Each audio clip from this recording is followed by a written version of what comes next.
जय हिंद साथियों, welcome to self study classes with Sumit Jain YouTube channel में आप सभी का स्वागत है। दोस्तों, आज हम पर्यावरण अध्ययन में एनसीईआरटी के आधार पर जो है यहाँ पर कुछ महत्वपूर्ण फैक्टों के बारे में पढ़ेंगे, अध्ययन करेंगे और उसके बाद उसका जो है अपन अभ्यास प्रश्न के माध्यम से अभ्यास भी करेंगे। ठीक है, इसलिए आपको दिया है कि विस्तृत अध्ययन प्लस अभ्यास प्रश्न। ठीक है, सबसे पहले आप विस्तृत अध्ययन करें और फिर अभ्यास प्रश्न लगाएं कि आपने कितना पढ़ा और आपको याद कितना हुआ है। ठीक है, ये चीज जानेंगे। ये पार्ट 2 है, इससे पहले का पार्ट 1 जरूर देखेंगे। और पर्यावरण अध्ययन मैंने बहुत सारे वीडियो अपलोड किए हैं, लगभग 150 वीडियो आपकी प्लेलिस्ट में उपलब्ध है, वो जाकर के जरूर देखेंगे दोस्तों। और ये एनसीईआरटी पर आधारित ये सीरीज चल रही है अभी निरंतर, तो ये जरूर आपको प्लेलिस्ट में देखना है। ठीक है, तो स्टार्ट करेंगे दोस्तों आज का ये वीडियो। जो भी साथी टेलीग्राम ग्रुप से नहीं जुड़े हैं वो टेलीग्राम ग्रुप से जुड़ जाएं। टेलीग्राम ग्रुप से जुड़ने के लिए आपको टेलीग्राम ऐप डाउनलोड करना है, फिर उसमें सर्च करना है IAS स्टडी ट्रैक और ज्वाइन हो जाना है। सभी लोग पूरा का पूरा वीडियो जरूर देखेंगे और वीडियो को लाइक करना है और शेयर अवश्य करना है। तो चलिए स्टार्ट करते हैं आज का ये वीडियो। तो दोस्तों, इस अध्याय में जो हम पढ़ेंगे, सजीवों को भोजन की आवश्यकता है ना, सजीव श्वसन, सजीवों में प्रजनन, सजीवों में उत्सर्जन, ये सारी की सारी यहाँ पर चीजें पढ़ेंगे। ठीक है, ये बहुत ही महत्वपूर्ण है। हम अपने आसपास बहुत सी वस्तुओं जैसे जानवर, वृक्ष, वृक्ष, कीड़े मकोड़े, पक्षी, बादल, ट्रक इत्यादि को देखते हैं। इसमें बहुत सी वस्तुएं कैसी होती हैं, सजीव होती हैं, एवं बहुत सी वस्तुएं कैसी होती हैं, निर्जीव होती हैं। जानवर, वृक्ष, कीड़े मकोड़े इत्यादि ये क्या है, सजीव वस्तुएं हैं। अगर आपसे पूछा जाए कि निम्न में से बताइए कौन सी सजीव वस्तु है, तब आपको पता होनी चाहिए कि वृक्ष हैं, जानवर हैं, कीड़े मकोड़े, ये सभी सजीव वस्तुएं हो जाती हैं। और अगर आपसे पूछा जाए कि निर्जीव वस्तुएं कौन सी हैं, तब आपका उत्तर होगा वस, बादल, ट्रक इत्यादि। ये जो क्या होती है, निर्जीव वस्तुएं होती हैं। हमें पता है कि जानवर, मनुष्य, पेड़ पौधे, सूक्ष्म जीव ये क्या है, सजीव हैं। परंतु प्रश्न यह है कि हमें कैसे पता चलता है कि कोई वस्तु सजीव है या फिर निर्जीव है। बिल्कुल एनसीईआरटी बेस है, एक एक क्वेश्चन, बेसिक क्वेश्चनों पर यहाँ पर हम अध्ययन करने वाले। ठीक है, तो सजीव वस्तुओं में कुछ विशेष लक्षण होते हैं जो निर्जीव वस्तुओं से अलग करते हैं। सजीव सब वस्तुओं में पाए जाने वाले कुछ विशेष लक्षण देखो इस प्रकार से। सभी सजीवों को भोजन की आवश्यकता होती है, सबसे पहले तो ये चीज होती है। ठीक है, सभी सजीव भोजन से ऊर्जा प्राप्त करते हैं। उनकी वृद्धि एवं शरीर के अंदर होने वाली जैव प्रक्रियाओं के लिए आवश्यक होती है। पौधे प्रकाश संश्लेषण द्वारा स्वयं भोजन बनाते हैं, परंतु जंतु या प्राणी ऐसा नहीं करते और अपना भोजन वे प्रत्यक्ष या अप्रत्यक्ष रूप से पौधों से ही प्राप्त करते हैं। कुछ जंतु दूसरे जंतुओं को खाते हैं, जबकि कुछ जंतु पौधे एवं जंतुओं दोनों को खाते हैं। तो यहाँ पर देखो, सबसे पहली बात तो यही क्वेश्चन आपसे बनेगा कि पौधे अपना भोजन कैसे बनाते हैं, तो प्रकाश संश्लेषण की क्रिया द्वारा बनाते हैं, ये चीज तो सभी को पता है। और जो कुछ जंतु होते हैं वो काय पर निर्भर करते हैं, पौधों पर निर्भर होते हैं। यानी कि वो अपना जो भोजन प्राप्त करते हैं वो प्रत्यक्ष या अप्रत्यक्ष रूप से पौधों पर निर्भर करते हैं और पौधों से ही अपना जो है भोजन प्राप्त करते हैं।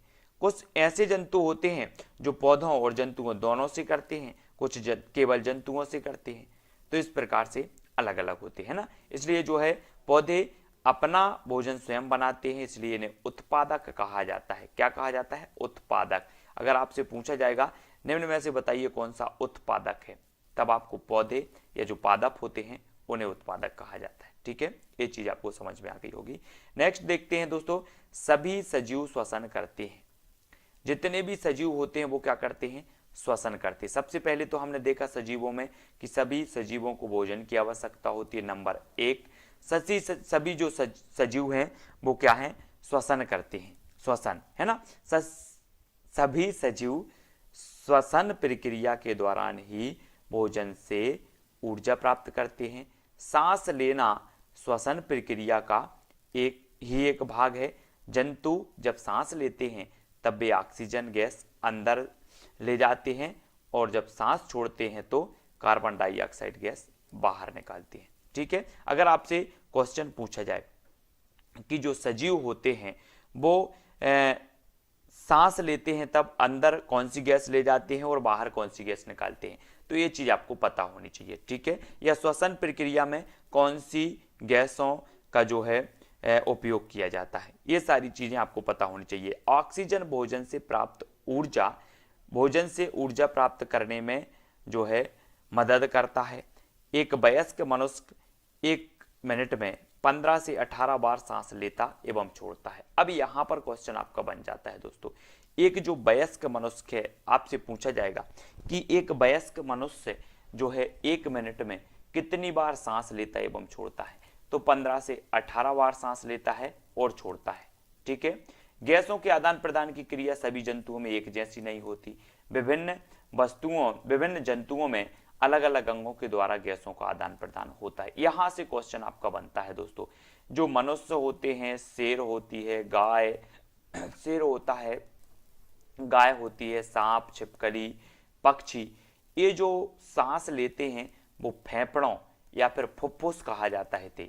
फुफ्फुस से ये क्या होते हैं, श्वास लेते हैं या फिर सांस लेते हैं, ठीक है। अगर आपसे यहां से क्वेश्चन बन जाएगा कि सांप का श्वसन अंग कौन सा है, तब आपको पता होनी चाहिए फेफड़े। छिपकली का श्वसन अंग कौन सा है, फेफड़े।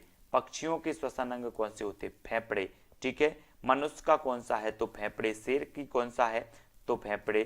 गाय का कौन सा है, तो फेफड़े, है ना। वैसे ही बात करते हैं मक्खी, काकरोच या अन्य कीट, ये जो होते हैं ये बातक इनका श्वसन अंग होता है, जिसे ट्रैकिया भी कहा जाता है, ट्रैकिया। मक्खी का श्वसन अंग कौन सा है, तब आपका उत्तर होगा बातक। काकरोच का कौन सा है, तो बातक, ठीक है। केंचुआ की बात कर लेते हैं, तो केंचुआ का श्वसन जो अंग होता है वो होता है त्वचा, है ना। केंचुए की त्वचा आर्द्र और चिकनी होती है, तो केंचुआ का जो श्वसन अंग होता है वो क्या होती है, त्वचा होती है। ये सभी को याद रखनी है, ठीक है। और मेंढक का फेफड़े और त्वचा दोनों होते हैं, तो ये महत्वपूर्ण होती है, फेफड़ों से और त्वचा दोनों होते हैं मेंढक, ठीक है। ऑक्टोपस मछली, इसका श्वसन अंग होता है गिल, जिसे किलोम भी कहा जाता है, किलोम, ठीक है। व्हेल या फिर डॉल्फिन जो होती है, इसकी फेफड़े, नासाद्वार, बात छिद्र, ये जो है इसके क्या होते हैं, श्वसन अंग होते हैं। तो श्वसन अंग आपको अच्छे से याद रख लेना। आपसे एक सामान्य सा क्वेश्चन पूछा जाएगा कि निम्न में से बताइए फेफड़ों और त्वचा से सांस लेने वाला जंतु या जीव कौन सा है, तब आपका उत्तर क्या हो जाएगा, मेंढक। मेंढक आपका यहां पर सही होगा, ये चीज याद रखनी है, ठीक है। पौधों में गैसों का आदान प्रदान मुख्य रूप से पत्तियों द्वारा होता है। ये क्वेश्चन बहुत ही महत्वपूर्ण है। यहां से क्वेश्चन आपका बनता है दोस्तों कि पौधों में जो है मुख्य रूप से गैसों का आदान प्रदान होता है, तो वो कहां से होता है, तो ये होता है पत्तियों के द्वारा। पत्तियों में उपस्थित सूक्ष्म जो है रंध्रों के द्वारा ऑक्सीजन अंदर जाती है एवं कार्बन डाइऑक्साइड बाहर आती है। ये चीज याद रखनी है दोस्तों, जो श्वसन अंग होता है पौधों का वो कौन सी होती है, पत्तियां होती हैं, है ना। परंतु प्रकाश संश्लेषण प्रक्रिया में पौधे कार्बन डाइऑक्साइड गैस अंदर लेते हैं और ऑक्सीजन गैस बाहर छोड़ते हैं। कौन सी प्रक्रिया में, प्रकाश संश्लेषण में। पौधों में प्रकाश संश्लेषण केवल दिन में होता है, जबकि श्वसन क्रिया रात दिन होती है ना। प्रकृति में पौधे ऑक्सीजन के प्रमुख स्रोत हैं, ये चीज आपको याद रखनी है। ये जो होते हैं प्रकाश संश्लेषण की क्रिया में पौधे क्या करते हैं, कार्बन डाइऑक्साइड ग्रहण करते हैं और ऑक्सीजन छोड़ते हैं, ठीक है। लेकिन अगर श्वसन प्रक्रिया की यहां पर बात करें कि जो रात में पौधे हैं वो क्या करते हैं, कार्बन डाइऑक्साइड अंदर लेते हैं और ऑक्सीजन अंदर लेते हैं और कार्बन डाइऑक्साइड छोड़ते हैं। रात की बात हो रही पौधों की, ठीक है। तो सभी सजीवों में उत्सर्जन होता है। भोजन से ऊर्जा प्राप्त करने की प्रक्रिया के दौरान सजीवों में कुछ अपशिष्ट पदार्थ उत्पन्न होते हैं जो सजीवों के लिए हानिकारक होते हैं। इन अपशिष्ट पदार्थों का सजीवों के शरीर से निकलना आवश्यक होता है। जिस प्रक्रिया के द्वारा सजीव अपने शरीर से अपशिष्ट पदार्थों को बाहर निकालते हैं उसे कहा जाता है उत्सर्जन, ठीक है। जंतुओं में अपशिष्ट पदार्थों का उत्सर्जन मुख्य रूप से मूत्र एवं मल के रूप में होता है। जंतुओं में मुख्य उत्सर्जक अंग कौन सा है, वृक्क है। जंतु अपने श्वास के द्वारा भी अपशिष्ट गैसों को बाहर निकालते हैं। अगर आपसे पूछा जाए कभी कि जंतुओं में मुख्य उत्सर्जन अंग कौन सा है, तो वो होता है वृक्क, ठीक है। मनुष्य का पसीना स्वेद भी एक प्रकार का अपशिष्ट पदार्थ है जो भाई याक के बच्चे को कहा जाता है बछड़ा या बछिया, जेबरा के बच्चे को बछेड़ा या फिर बछड़ी कहा जाता है। तो ये आपसे पूछे जा सकते हैं दोस्तों, आपसे पूछा जाएगा मेंढक के बच्चे को क्या कहते हैं, तो टेडपोल कहते हैं। बाज के बच्चे को क्या कहा जाता है, इयास कहा जाता है। ये सारी की सारी चीजें आपको यहाँ पर देखना है जंतु जगत में, है ना। तो ये याद रखेंगे। पौधों में प्रजनन मुख्य रूप से बीजों के द्वारा होता है, परंतु उनमें निम्न तरीकों से भी प्रजनन होता है। देखो, कलम के द्वारा होता है तो किसमें होता है, गुलाब में। कलिका के द्वारा होता है आलू में। पत्ती के द्वारा, है ना, ब्रायोफिलम पत्थरचटा। और जड़ के द्वारा शकरकंद। ये आपके जो है कुछ अलग प्रकार से जो है ये उदाहरण हो जाएंगे पौधों में, ठीक है। और भी देख लेते हैं। सजीवों में वृद्धि होती है। सजीवों में एक निश्चित आयु तक वृद्धि होती है। हम देखते हैं कि एक नवजात शिशु वयस्क हो जाता है, एक छोटा पेड़ बड़ा पेड़ बन जाता है, पौधा पेड़ बन जाता है। सजीवों में मृत्यु होती है, तो एक निश्चित आयु के बाद सजीव मर जाते हैं। क्या होते हैं, मर जाते हैं। चलिए तो दोस्तों अब हम अभ्यास करेंगे, है ना। अभ्यास प्रश्नों के माध्यम से आप अपना आकलन कर लेना कि आपने जो पढ़ा है वो सही आपसे बन रहा है कि नहीं। कौन सी वस्तु सजीव नहीं है बताना है, वृक्ष, मशरूम, फूल या फिर बादल, आपको बताना है। बिल्कुल सरल बेस के आधार पर आपका पूरा का पूरा बेस कंप्लीट हो जाएगा और आपका बिल्कुल सही यहाँ पर सही आंसर होगा, वो क्या होगा, बादल, ठीक है। डी नंबर आपका बिल्कुल सही होगा। सभी सजीवों को प्रत्यक्ष या अप्रत्यक्ष रूप से भोजन कहाँ से मिलता है, पौधों से, कृषि से, जंगल से, इनमें से कोई नहीं। तब आपका प्रश्न क्रमांक 2 का आंसर क्या होगा, तो प्रत्यक्ष और अप्रत्यक्ष रूप से हमने पढ़ा था कि सभी सजीवों को पौधों से ही क्या मिलता है, भोजन मिलता है। तो ए नंबर आपका बिल्कुल यहां पर सही होगा। एक वयस्क मनुष्य 1 मिनट में कितनी बार सांस लेता है, 72 बार, 15 से 18 बार, 25 बार या फिर 10 से 12 बार। तो हमने पढ़ा था, क्या पढ़ा था कि एक वयस्क मनुष्य 1 मिनट में 15 से 18 बार सांस लेता है, यानी कि जो सी नंबर है वो आपका बिल्कुल सही होगा, ठीक है।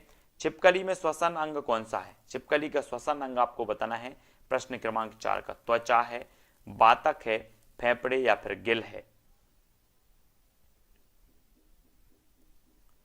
तब आपका राइट आंसर क्या होगा, फेफड़े। फेफड़े यानी कि जो विकल्प नंबर आपका बी है वो यहां पर सही हो जाएगा, ठीक है। अगला क्वेश्चन देखेंगे दोस्तों, पौधों में गैसों का आदान प्रदान कैसे होता है, जड़ों के द्वारा, तने के द्वारा, फूलों के द्वारा या पत्तियों के द्वारा। पौधों में गैसों का आदान प्रदान हमने पढ़ा था, जल्दी से फटाक से उत्तर बताना है। और ये वीडियो कैसा लग रहा है आपको सभी लोग बताएंगे। उत्तर हो जाएगा दोस्तों, गैसों का आदान प्रदान होता है पत्तियों के द्वारा, डी नंबर। जंतुओं का मुख्य उत्सर्जन अंग कौन सा है, जंतुओं का बताना प्रश्न क्रमांक 6 का आंसर। तो मुख्य जो उत्सर्जन अंग होता है वो कौन सा है, वृक्क। वृक्क यानी कि जो विकल्प नंबर आपका बी है वो यहां पर सही हो जाएगा, ठीक है। अब अगला क्वेश्चन है दोस्तों, निम्न में से कौन सा उदाहरण उद्दीपन अनुक्रिया प्रक्रिया को दर्शाता है, तो कौन सा दर्शाता उद्दीपन अनुक्रिया प्रक्रिया को, काकरोच का रोसी देखकर छिप जाना, सूरज छिपने के पश्चात फूलों का बंद होना, मनपसंद व्यंजन देखकर मुंह से पानी आना या उपरोक्त सभी। उद्दीपन अनुक्रिया प्रक्रिया को दर्शाता है तो कौन दर्शाता है, प्रश्न क्रमांक 7 का आंसर। तो राइट आंसर होगा विकल्प नंबर डी, यानी कि उपरोक्त सभी, ठीक है। सभी लोगों से आंसर बन रहे हैं तो कमेंट में जरूर लिखो। निम्न में से कौन अपने शिकार को पकड़ने के लिए अपनी जीभ का प्रयोग करता है, छिपकली, दोनों, मेंढक, इनमें से कोई या इनमें से कोई नहीं। तो हमने पढ़ा था अभी कि जो शिकार को पकड़ने के लिए जीभ का प्रयोग करता है वो छिपकली भी करती है और मेंढक भी, यानी कि आपका विकल्प नंबर जो सी है वो यहां पर बिल्कुल सही होगा। कंधे एवं कूले में पाई जाने वाली संधि है तो कौन सी है, हिंज संधि, अचल, कंदूक खल्लिका या फिर धुराग्र। प्रश्न क्रमांक 9 का उत्तर हमें यहां पर बताना है कि कंधे एवं कूले में पाई जाने वाली जो संधि है वो कौन सी संधि है, कंदूक या फिर खल्लिका। निम्न में से कौन सा कथन सत्य है, सत्य कथन बताना है आपको। केंचुआ पेशियों एवं सूख की मदद से रेंगता है, मनुष्य के सिर में अचल संधि पाई जाती है, मेंढक तैरता भी है और फुदकता भी है, पौधों में प्रकाश संश्लेषण 24 घंटा होता है। तो आपका प्रश्न क्रमांक 10 का आंसर बताना है और राइट आंसर क्या होगा यहां पर 1, 2 और 3। ठीक है, 4 गलत है तो 1, 2, 3 यानी कि बी नंबर यहां पर आपका बिल्कुल सही होगा। निम्नलिखित जानवरों में से कौन बच्चों को जन्म देता है? जल्दी से बताओ। चमगादड़, सील, भेल या फिर ये सभी। बच्चों को जन्म देने वाला जो जानवर है वो कौन सा? प्रश्न क्रमांक 11 का आंसर तब आपका बिल्कुल सही होगा। चमगादड़ भी देती है, सील भी देती है और भेल मछली भी देती है, इसलिए इसे इन्हें क्या कहा जाता है? स्तनधारी कहा जाता है। क्या कहा जाता है? स्तनधारी। ठीक है, और डी नंबर यहां पर आपका बिल्कुल सही है। निम्न में से किस पौधे में पत्तियों के द्वारा प्रजनन होता है? तो पत्तियों के द्वारा प्रजनन होता है किसमें? गुलाब, शकरकंद, पत्थरचटा या फिर आलू। पत्तियों के द्वारा। प्रश्न क्रमांक 12 का आंसर बताना है और आपका बिल्कुल सही आंसर होगा बी, यानी कि पत्थरचटा जो होता है इसमें पत्तियों के द्वारा प्रजनन होता है। हमने ऊपर पढ़ा भी है ना। कौन सुमेलित नहीं है? जल्दी से। केंचुआ त्वचा, मच्छर कान, पसीना त्वचा, सांप कंपन। तो प्रश्न क्रमांक जो 13 का आंसर है वो क्या होगा? सुमेलित नहीं है तो वो नहीं है मच्छर कान। ठीक है, केंचुआ त्वचा से सांस लेता है ना। पसीना जो निकलता है वो त्वचा से निकलता है। सांप कंपन करके आवाज को सुनता है, लेकिन मच्छर कान ए आपका सुमेलित नहीं है। पक्षी एक ही वक्त में दो अलग अलग चीजों को देख लेते हैं क्योंकि वे अपनी गर्दन को घुमाते रहते हैं। इनके सिर के दोनों तरफ आंखें होती हैं, इनकी आंखों की पुतली घूम नहीं सकती, या फिर इनकी आंखें छोटी होती हैं। तो प्रश्न क्रमांक 14 का आंसर बताना है और राइट आंसर होगा कि इनके सिर के दोनों तरफ आंखें होती हैं, यानी कि जो बी नंबर है वो यहां पर सही हो जाएगा। ठीक है, अलग अलग चीजों को देख लेते इस कारण। ठीक है, बी नंबर ज्यादा उपयुक्त है। मनुष्य की कोहनी और घुटने में कौन सी संधि पाई जाती है? 15 का उत्तर बताना है, कोहनी और घुटने में। तब आपका हिंज संधि यानी कि जो विकल्प नंबर वी है वो यहां पर सही हो जाएगा। ठीक है, अगला क्वेश्चन, मनुष्य के सिर की अस्थियां गति नहीं करती क्योंकि इनमें पाई जाती है, तो कौन सी संधि पाई जाती है? प्रश्न क्रमांक 16 का। मनुष्य के सिर में बताना है, तो सिर में हमने पढ़ा था कि अचल संधि पाई जाती है। ए नंबर आपका बिल्कुल सही हो जाएगा। ठीक है, निम्न में से कौन सा जानवर अपने क्षेत्र को अपने मलमूत्र की गंध से पहचान जाता है? तो अपने मलमूत्र की गंध से पहचान जाता है कुत्ता, शेर और बाघ, यानी कि ये सभी। डी नंबर यहां पर बिल्कुल सही होगा।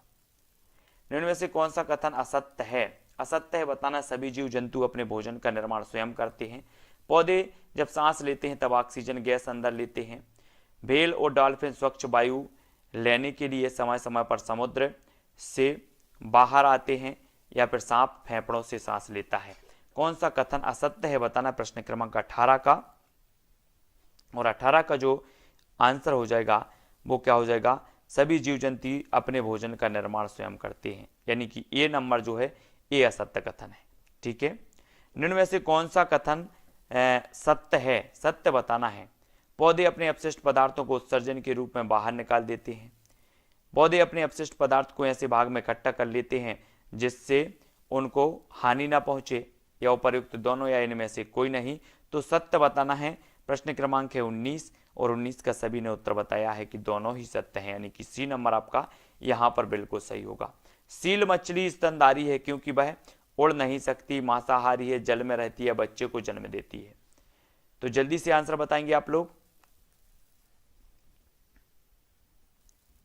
तब आपका बिल्कुल सही आंसर होगा कि वह बच्चे को जन्म देती है, यानी कि डी नंबर आपका यहां पर सही होगा। उल्लू और रैकून सिर्फ काला और सफेद रंग ही देख पाते हैं क्योंकि ये नभचर, रात्रिचर, उभयचर या इनमें से कोई नहीं।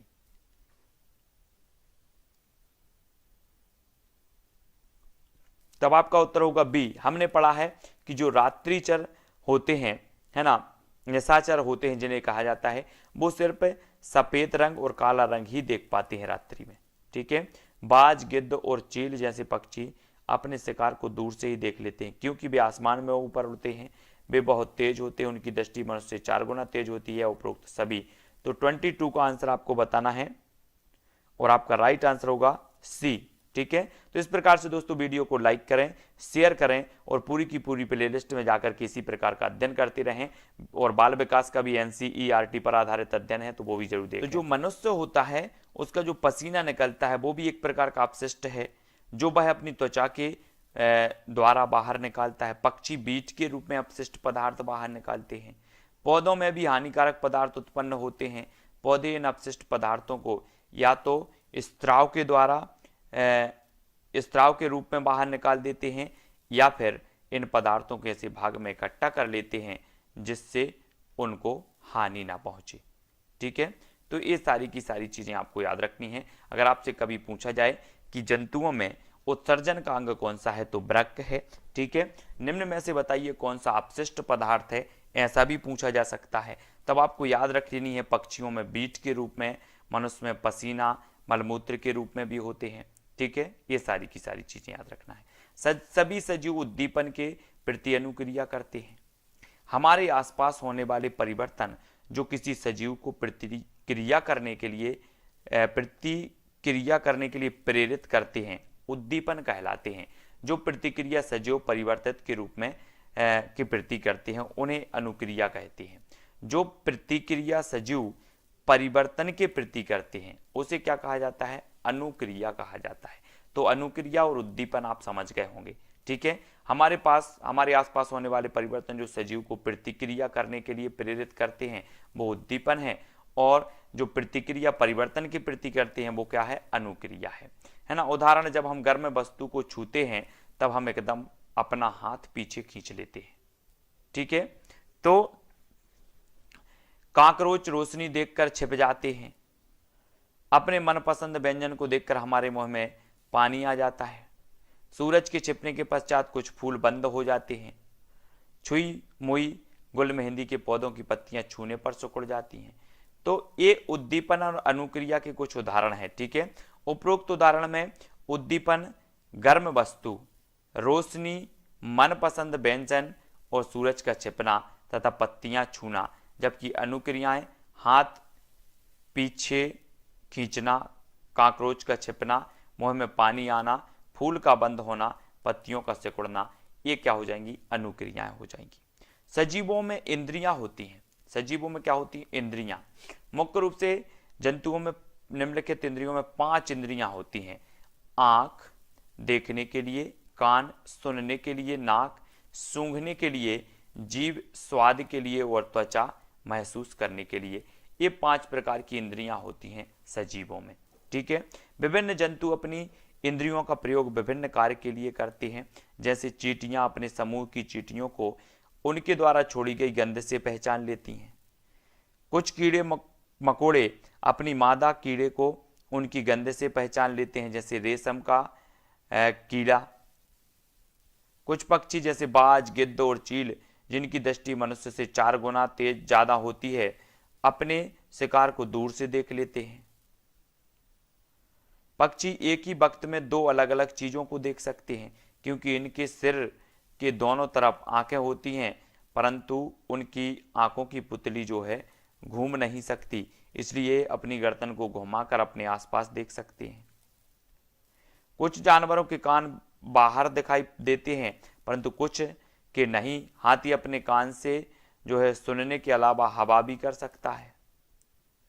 सांप सुन नहीं सकता, परंतु जमीन पर हुए कंपन को महसूस कर सकता है।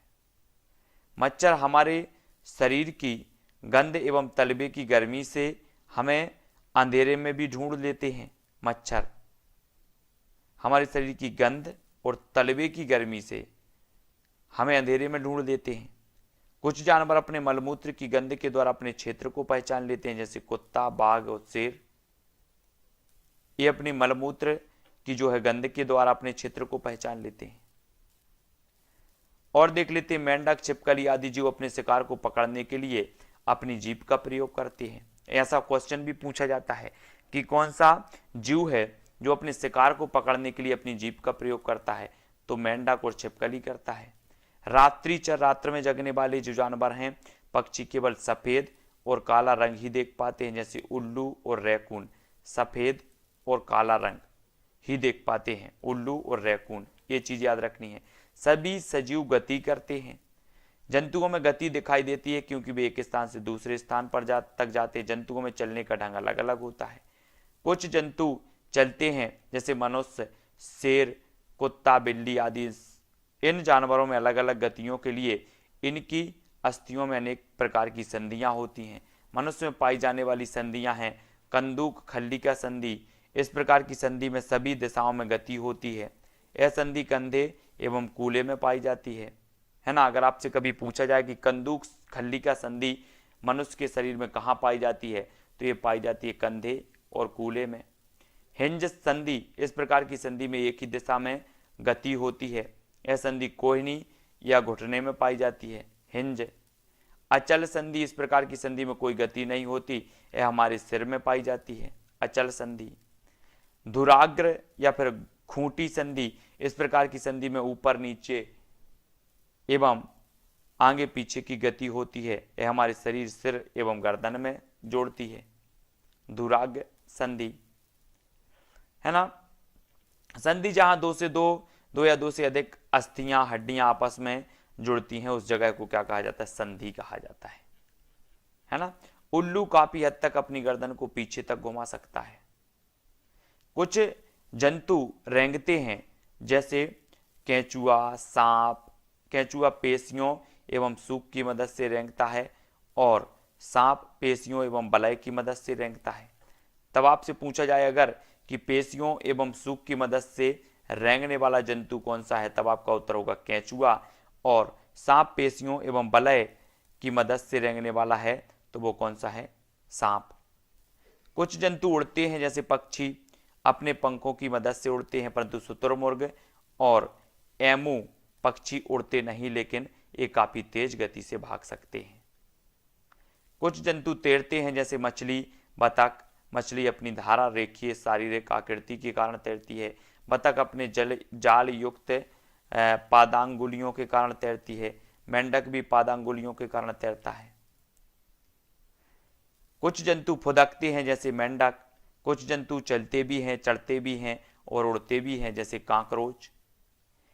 पौधे भूमि में स्थिर रहते हैं, परंतु उनमें पत्तियों का हिलना, फूलों का खिलना या बंद होना, उद्दीपनों के प्रति अनुक्रिया दिखाना आदि उनमें गति को दर्शाता है।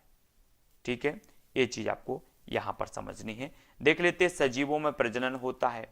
जिस प्रक्रिया के द्वारा सजीव अपने समान संतान उत्पन्न करते हैं उसे प्रजनन कहा जाता है। वे जंतु जिनके शरीर पर बाल होते हैं एवं जिनके कान दिखाई देते हैं वे बच्चों को जन्म देते हैं। जिनके शरीर पर बाल होते हैं एवं जिनके कान दिखाई देते हैं वे बच्चों को जन्म देते हैं। इन जंतुओं को जरायुज कहते हैं, जैसे मनुष्य, कुत्ता, गाय, शेर, हाथी, है ना। तो आपको याद रख लेना, बच्चों को जन्म देने वाले जंतुओं को क्या कहते हैं? जरायुज कहा जाता है। वे जंतु जिनके कान दिखाई नहीं देते एवं जिनके शरीर पर बाल नहीं होते वे अंडे देते हैं।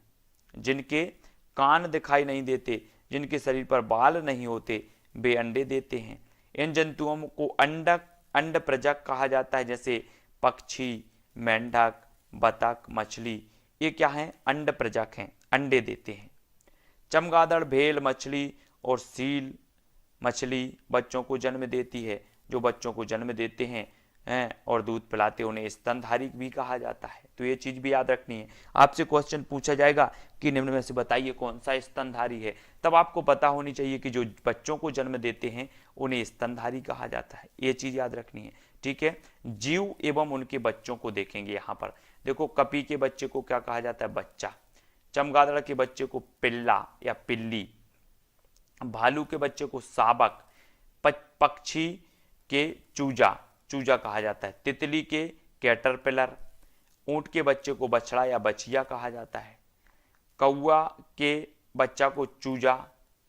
हाथी के बच्चा को कहा जाता है बछड़ा या फिर बछिया। मेंढक के टेडपोल। जिराफ के बछड़ा या फिर बछिया। बाज के बच्चा को इयास कहा जाता है। घोड़ा के बच्चे को बछेड़ा या बछेड़ी कहा जाता है। कंगारू के बच्चे को जो ई कहा जाता है। बंदर के बच्चे को शिशु। ठीक है, पेंगुइन के बच्चे को चूजा। कुत्ता के बच्चे को पिल्ला या पिल्ली। खरगोश के बच्चे को बन्नी कहा जाता है, बन्नी। ये चीज याद रखनी, आपसे पूछा जाएगा निम्न में से बताइए खरगोश के बच्चे को क्या कहा जाता है। तब आपका उत्तर क्या होगा, बन्नी। सार्क के बच्चे को पिल्ला पिल्ली कहा जाता है। भेड़ के बच्चे को मेमना। शेर के बच्चे को शावक कहा जाता है। ठीक है,